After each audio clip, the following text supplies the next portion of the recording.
কোটা সংস্কারের দাবিতে শুক্রবার সারা দেশে সব ক্যাম্পাসে বিক্ষোভ মিছিল ও সমাবেশের ঘোষণা দিয়েছে বৈষম্য বিরোধী ছাত্র আন্দোলন। দিক থেকে এই আন্দোলনের বিরুদ্ধে বা সরাসরি মাঠে নামা হয়েছে এবং বলা হয়েছে এই আন্দোলন যেন না মাঠে থাকে এবং প্রত্যাশিত বা অনুমিতভাবে লেলিয়ে দেওয়া হয়েছে ছাত্রলীগকে। কুমিল্লায় কোটা বিরোধী আন্দোলনকারীদের বাধা দিয়েছে পুলিশ। এ সময় সংঘর্ষের ঘটনাও ঘটেছে। যে আওয়ামী লীগের সচিব জয় মেন্দিসাবাদের সাথে বৈঠক করে তারপরে বিবিসির রিপোর্ট প্রকাশ হয়েছে, আপনি তাকে নিয়ে যখন ব্যস্ত না থেকে ব্যস্ত থাকবেন নূর কি করেছে কিংবা অন্য কোনো লোকজন কি করেছে, তাহলেই বুঝতে হবে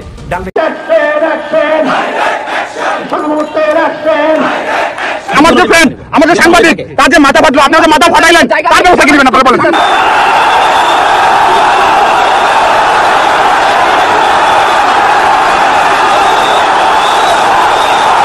এই মুহূর্তে কিন্তু পরিস্থিতি একটু প্রিয় দর্শক শ্রোতা, আসসালামু আলাইকুম। নতুন একটি ভিডিওতে আপনাদের জানাই স্বাগত। আজকের এই ভিডিওতে আপনারা দেখতে চলেছেন জুম্মার নামাজের পরেই কিন্তু বিএনপি এবং আওয়ামী লীগ ভালোভাবেই যুদ্ধে জড়িয়ে পড়েছে। সেই সাথে সাথে কিন্তু 7 পুলিশ সদস্য নিহত হয়েছে এবং গণভবন কিন্তু ঘেরাও করেছে। প্রিয় দর্শক বন্ধুরা, আজকের এই ভিডিওতে আপনারা সম্পূর্ণ বিস্তারিত মাধ্যমে দেখতে পারবেন।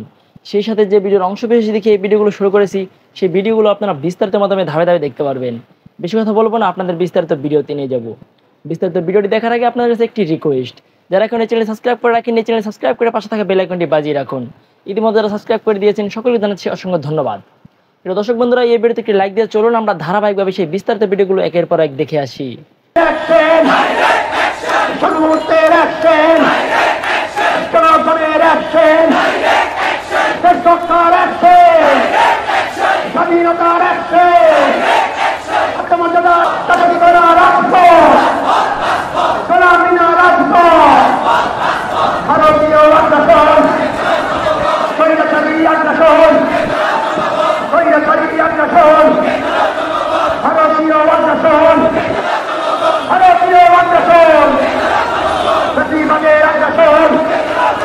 কোটা সংস্কারের দাবিতে শুক্রবার সারা দেশে সব ক্যাম্পাসে বিক্ষোভ মিছিল ও সমাবেশের ঘোষণা দিয়েছে বৈষম্য বিরোধী ছাত্র আন্দোলন। আদালতে নয়, সংসদে আইন করে যৌক্তিক কোটা সংস্কার না করলে রাজপথে থাকার কথা জানিয়েছেন তারা। সেই সাথে কুমিল্লা, সিলেট, চট্টগ্রাম সহ সারা দেশে আন্দোলনকারীদের বাধা দেয় অতি উৎসাহী পুলিশ সদস্যদের বিচারের দাবিও জানানো হয়। রিপোর্ট করছেন আদ্দিন সজীব। ঢাকা বিশ্ববিদ্যালয় থেকে বিকেল 5টায় হঠাৎ করেই শাহবাগে আসে কোটা বিরোধী আন্দোলনকারীদের বড় একটা মিছিল। 4টা পর্যন্ত তাদের তেমন উপস্থিতি দেখা না গেলেও 5টায় তারা পুলিশের ব্যারিকেড উপেক্ষা করে এগিয়ে যায়।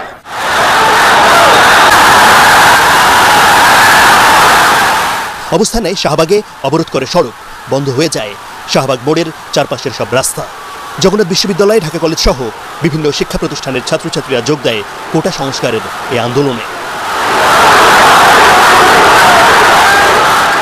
আদালতের 4 সপ্তাহের স্থিতাবস্থার পরেও তাদের অবস্থানের কারণ পরিষ্কার করে আন্দোলনকারীরা। একটা পর্যায়ে শাহবাগের আন্দোলন ছড়িয়ে পড়ে মৎস্য ভবন, কাঁটাবন, ইন্টারকন্টিনেন্টাল মোড় পর্যন্ত।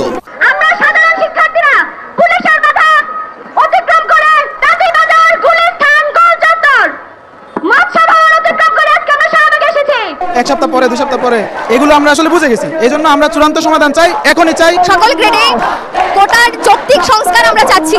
আমরা 18 সালের পরিপত্র পুনর্বহাল করতে চাচ্ছি না। কুমিল্লায় শিক্ষার্থীদের বাধা দেয় ঢাকার আন্দোলনকারীরা জানায় ক্ষুব্ধ প্রতিক্রিয়া। সরকারি চাকরিতে সকল গ্রেডে কোটার সংস্কার করতে হবে। 2018 যে পরিপত্রটি সেটি ছিল শুধুমাত্র প্রথম এবং দ্বিতীয় গ্রেড নিয়ে। চট্টগ্রাম বিশ্ববিদ্যালয় নারী শিক্ষার্থীদের উপর নারী পুলিশ দিয়ে হামলা করা হয়েছে। সবচেয়ে দুঃখজনক, কুমিল্লা বিশ্ববিদ্যালয়ে পুলিশ নেগেটিভ গুলিবর্ষণ করেছে। রাত 8:30টায় দেয়া হয় নতুন কর্মসূচি। সরকারের প্রতি আহ্বান থাকবে, শিক্ষার্থীদের যে কোনো আন্দোলনের ভিতরে বিরোধী দলের ভূত দেখার যে মানসিক রোগ হয়েছে তা যদি তারা দ্রুতই ছাড়িয়ে এই এক দফা দাবি সহ সারা দেশে যে হামলা করা হয়েছে, বাধা দেওয়া হয়েছে এবং যারা বাধা দিয়েছে তাদের বিচারের দাবিতে আগামীকাল বিকাল 4টায় সারা দেশের সকল ক্যাম্পাসে বিক্ষোভ মিছিল ও সমাবেশ অনুষ্ঠিত হবে। এর আগে দুপুর থেকেই শাহবাগে ছিল পুলিশের কড়াকড়ি অবস্থান। তবে কোটা বিরোধী আন্দোলনে দিনভর উত্তেজনা থাকলেও কোথাও সংঘর্ষ হয়নি। আগের পরিপত্র পুনর্বহাল কিংবা একটা নির্দিষ্ট সময়ের জন্য এই সমস্যার সমাধান চায় না আন্দোলনকারীরা। তারা বলছেন যে একটা কমিশন গঠন করে সংসদে আইন পাশ করে এটার স্থায়ী সমাধান করতে হবে, তা না হলে রাজপথেই থাকার ঘোষণা এই আন্দোলনকারী শিক্ষার্থীদের। দর্শক, আমি কয়েকদিন থেকে বলছিলাম কোটা বিষয়ের যে পুরো ঘটনাটা, এটা সরকার চাইছে যে আদালতের ঘাড়ে বন্দুক রেখে পাখি শিকার করা, সোজা কথা। অর্থাৎ আদালতের মধ্যে ঠেলে দিয়া তারপরে আদালতে যুক্তি তর্ক হবে, তারপরে রায় দেওয়া হবে, তখন বলা হবে কিছুই তো করা নেই, আদালত বলেছে, সর্বোচ্চ আদালত এবং স্বাধীন আদালত। তো এটা বোধহয় সম্ভবত যারা আন্দোলন করছে তারা টের পেয়েছে, এই কারণে তারা আর আদালতের দিকে তারা যায়নি। তারা বলছে যে না, এটা নির্বাহী বিভাগকে কোটা সংস্কারের বিষয়, পুরো কোটা সংস্কারের বিষয়টি তাদের সলভ করতে হবে। আদালত তো ওই পরিপত্রটা জারি করেছে একটা সুনির্দিষ্ট, যে অমুক গ্রেড থেকে অমুক গ্রেডে মানে কোনো কোটা থাকবে না, কিন্তু কোটা সংস্কার আন্দোলনকারীরা বলছে যে না, কোটা থাকবে একটা নির্দিষ্ট পরিমাণে, পুরো বিষয়টা সব চাকরির সকল ক্ষেত্রে, সকল গ্রেডে, সকল ধরনের চাকরিতে একটা আমূল সংস্কার, অর্থাৎ কমিশন করতে হবে, আইন প্রণয়ন করতে হবে, এই কার্যক্রম করতে হবে। কিন্তু সরকার শুরু থেকেই ঠেলে দিচ্ছে আদালতের দিকে, কারণ আদালত এমন একটি অবস্থান নেবে, সেটি সামনে আদালত থাকবে, পিছনে কে থাকবে কেউ তো দেখবে না। তো সুতরাং সরকারের গায়ে যাতে কোনো আচরণ না পড়ে সেই ব্যাপারে সরকার খুব সতর্ক ছিল এবং সেইভাবেই মানে কাজগুলো চলছিল। এবং বোঝা যাচ্ছিল যে হঠাৎ করে ছাত্রলীগ কেন চুপচাপ ছিল, প্রশাসন চুপচাপ, এখন আজকের সকাল থেকে পুরো ভুল পাল্টে ফেলেছে। যখন গতকালকে এই স্ট্যাটাস কো দিয়েছে, স্থিতাবস্থা দিয়েছে, স্থিতাবস্থার ব্যাখ্যাটাও আমি পরিষ্কার না। হাইকোর্ট যে রায়টা দিল, বললো যে এটা বাতিল, তো বাতিলের উপর স্থিতাবস্থা মানে তো তাহলে তো থেকেই গেল। আবার কেউ বলছেন যে না, এটাও স্থগিত হয়ে গেল। এটা নিয়ে বিতর্ক হচ্ছে, একটা ধোঁয়াশা আছে। এখন এই ধোঁয়াশার মধ্যে ঠেলে দিলে এই ধোঁয়াশা থেকে সরকার তার মতন করে ফায়দা নিতে পারবে, পেছনে থাকবে সরকার, সামনে থাকবে আদালত। তো এইটা ছাত্ররা খুব বুদ্ধিমান, তারা বুঝতে পেরেছে। যেই বুঝতে পেরে তারা ঘোষণা দিয়েছে যে এটা নির্বাহী বিভাগের সাথে আমরা বোঝাপড়া করব, সাথে সাথেই আদালত কালকে নামলো মাঠে, মানে রায় দিল। আর আজকে একযোগে এইদিকে ছাত্রলীগ বলছে যে আদালতের এই রায়ের পর যারা রাস্তায় থাকবে বোঝা যাবে যে এখানে কোনো রাজনৈতিক উদ্দেশ্য আছে। আর পুলিশও বললো একই কথা, বলছে যে এখন সড়ক অবরোধ করলে আইনি ব্যবস্থা। আর ছাত্রলীগ বলছে কোটা বিরোধী আন্দোলনকে রাজনৈতিক রূপ দেওয়ার চেষ্টা, বিভিন্ন শিরোনামগুলো আমি পড়ছি। মানে আর পুলিশ বলছে আগামী 4 সপ্তাহ কোটা আন্দোলনকারীদের সড়কে আর আসা যাবে না, যেহেতু 4 সপ্তাহ তারা ওই স্থিতাবস্থা দিয়েছে, আন্দোলনের আর অবকাশ নেই, এরপরও নামলে ব্যবস্থা, পুলিশ বলছে। দেখেন, একদিকে ছাত্রলীগও একই রকম, এবং এখন সর্বশেষ যে খবর সমকাল বের করেছে তাতে হচ্ছে আন্দোলন ঘিরে কঠোর অবস্থানে পুলিশ, মাঠে ছাত্রলীগও। ওই সেই 2018 সালের পুনরাবৃত্তি। দর্শক, শিক্ষার্থীদের কোটা সংস্কার আন্দোলনকে কেন্দ্র করে রাজধানীতে জনদুর্ভোগ সৃষ্টি হচ্ছে। এখন জনদুর্ভোগকে পুঁজি করে তারা এখন মাঠে নামতে বলছে যে না, আদালত সিদ্ধান্ত। শেখ হাসিনার চীন সফর গত কয়েক দশকের মধ্যে সবচেয়ে উল্লেখযোগ্য একটি ঘটনা হয়ে অনাগত দিনে রাজনীতিবিদদের জন্য একটি অশনি সংকেত অথবা এটি শিক্ষা, যেভাবে আপনি নেন না কেন, এটি থেকে যাবে। প্রধানমন্ত্রী চীন সফরে গিয়েছেন এবং সেখান থেকে তড়িঘড়ি করে একদিন আগেই ফিরে এসেছেন। তার এই সফর নিয়ে বিতর্ক হচ্ছে, ফিরে আসা নিয়ে বিতর্ক হচ্ছে, এবং চীনে তিনি কেন গেলেন এবং তিনি চীন থেকে কি নিয়ে এলেন, চীন থেকে আমাদের পাওয়ার কি কিছু আছে আর দেয়ারই বাকি আছে, অথবা এই মুহূর্তে আওয়ামী লীগের জন্য চীনের সঙ্গে যে রাজনীতি, এটা কতটা ঝুঁকিপূর্ণ, এবং চীনমুখী রাজনীতি আওয়ামী লীগকে কোন দিকে নিয়ে যাবে, আর ভারতের সঙ্গে যে আওয়ামী লীগের দ্বৈরথ সম্পর্ক রয়েছে, এই সম্পর্কটি মূলত চীনের সাথে কূটনৈতিক সম্পর্ক স্থাপনে কতটা ইতিবাচক বা নেতিবাচক। এবং সর্বোপরি এখন বাংলাদেশের যে অর্থনৈতিক অবস্থা, রাজনৈতিক অবস্থা, পরিবেশ এবং পরিস্থিতি, উত্তপ্ত রাজপথ সব মিলিয়ে প্রধানমন্ত্রী এই চীন সফরটি আওয়ামী লীগের রাজনীতিকে একটি জটিল এবং কুটিল অবস্থায় ফেলে দিয়েছে। যদি এ যাত্রায় প্রধানমন্ত্রী টিকে যান তাহলে বলতে হবে যে তিনি সৌভাগ্যবতী, এবং এ যাত্রায় চীন সফরকে কেন্দ্র করে যে জটিলতাগুলো তৈরি হয়েছে, এই জটিলতা যদি প্রলম্বিত হয় তাহলে মনে করতে হবে যে তিনি নিয়তির খপ্পরে পড়ে গিয়েছেন এবং সেই নিয়তি থেকে তাকে আর উদ্ধার করার কেউ নেই। প্রথম বিষয় হলো চীন তিনি কেন গেলেন। সবারই এক বাক্যে কথা যে চীনের অর্থনৈতিক সহযোগিতা ছাড়া এই মুহূর্তে বাংলাদেশের যে পর্বত সমান অর্থনৈতিক সমস্যা রয়েছে সেগুলো সমাধান সম্ভব নয়। চীন ত্রিমাত্রিকভাবে আমাদের কাছে অনেকগুলো টাকা পাবে, তাদের সঙ্গে আমাদের যে বৈদেশিক বাণিজ্য হয় সরকারি পর্যায়ে এবং ব্যক্তিগত পর্যায়ে, এখানে তারা প্রচুর অর্থ পাবে। এই টাকাগুলো তাদেরকে দিতে হবে সুদ সহ, এবং এর সংখ্যা এবং পরিমাণ অনেক অনেক বেশি। সংখ্যা বললাম এই কারণে যে অনেকগুলো এলসি রয়েছে, অনেকগুলো প্রজেক্ট রয়েছে, এটিকে সংখ্যা। আর পরিমাণ বললাম এই কারণে যে সাকুল্যে এখানে যদি ধরা হয় যে কত টাকার দেনা রয়েছে আমরা এই ব্যবসা বাণিজ্যের ক্ষেত্রে, এর বাইরে সরকারি পর্যায়ে ঋণ গ্রহণ করা হয়েছে চীন থেকে, চীনের সরকার এবং চীনের বিভিন্ন কর্পোরেশন থেকে, এবং সেই ঋণের সুদ এবং আসল পরিশোধের যে দায়, এটিও এই মুহূর্তে সরকারের জন্য একটি বিরাট বাধা। আর বাংলাদেশে যে ফরেন রিজার্ভ রয়েছে, সেই ফরেন রিজার্ভ, বাংলাদেশে যে স্থানীয় মুদ্রা এবং বৈদেশিক মুদ্রার যে সংকট, মানে ফরেন রিজার্ভের অ্যামাউন্টের দিকে হলো একটা সংকট, আর একটা হলো যে ডলারের ক্রাইসিস সাধারণ নেই, মানে প্রতিটি ব্যাংকের শাখায় যারা বিদেশে যেতে চান, ছেলে মেয়ে বিদেশে পাঠাতে চান, তাদের নিকট মানে অ্যাজ এ হোল ডলার সংক্রান্ত যে ব্যবসা বাণিজ্য বা বৈদেশিক মুদ্রা সংক্রান্ত যে ব্যবসা বাণিজ্য, সেই ব্যবসা বাণিজ্যে নিদারুণ হাহাকার চলছে।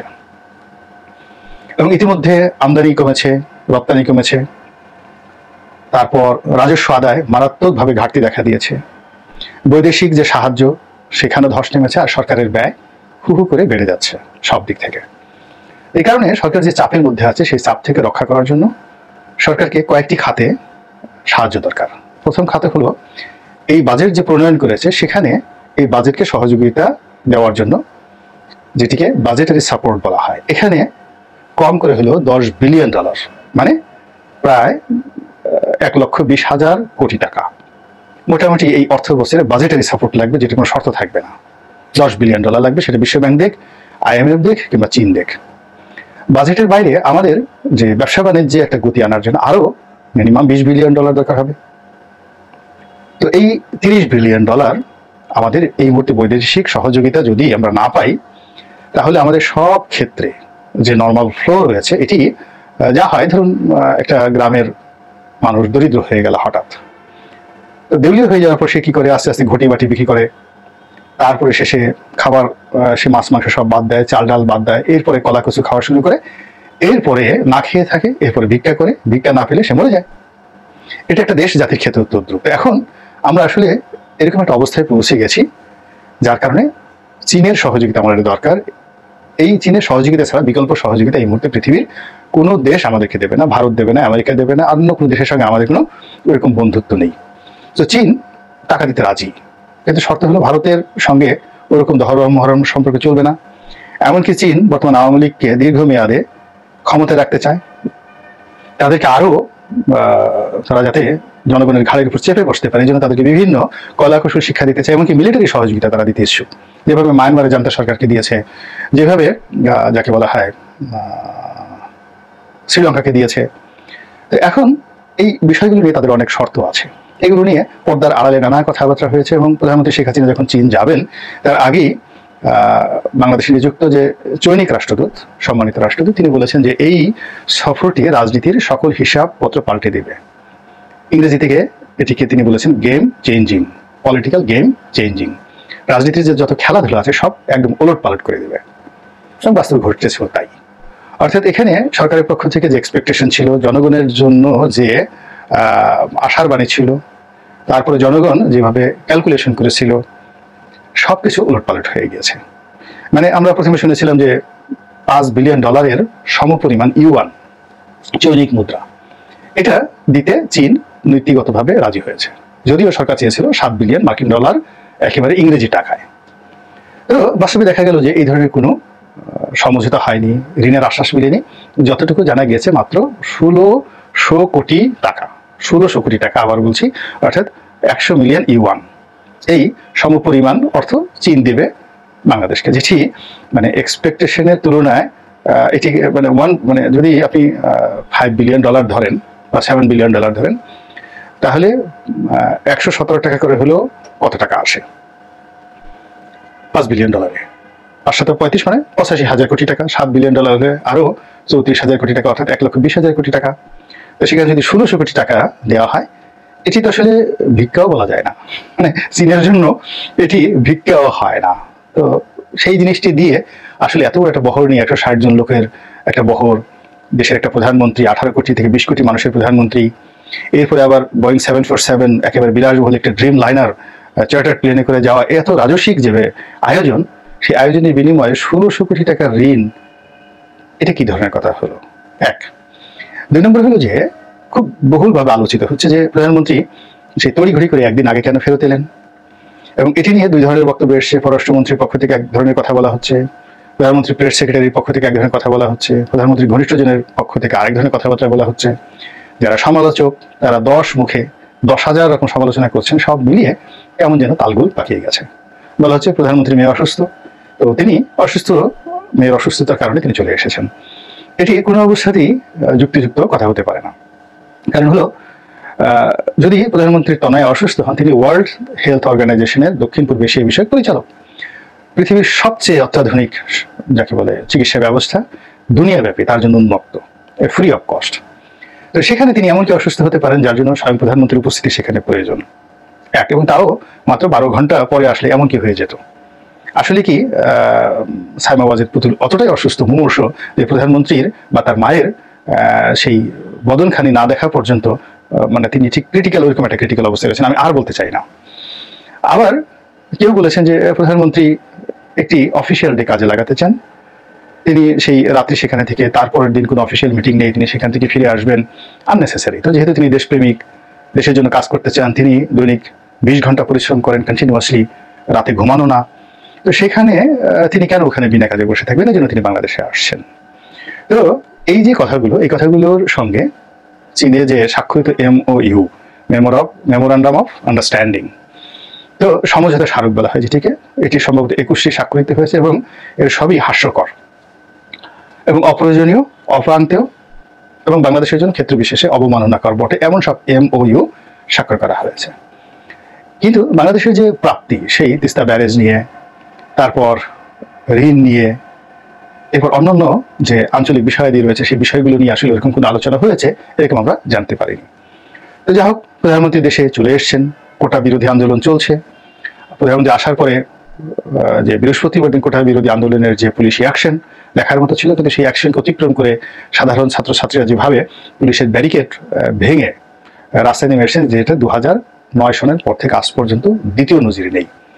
এত বাঁধভাঙা জোয়ার ছাত্ররা সেখানে দেখিয়েছে।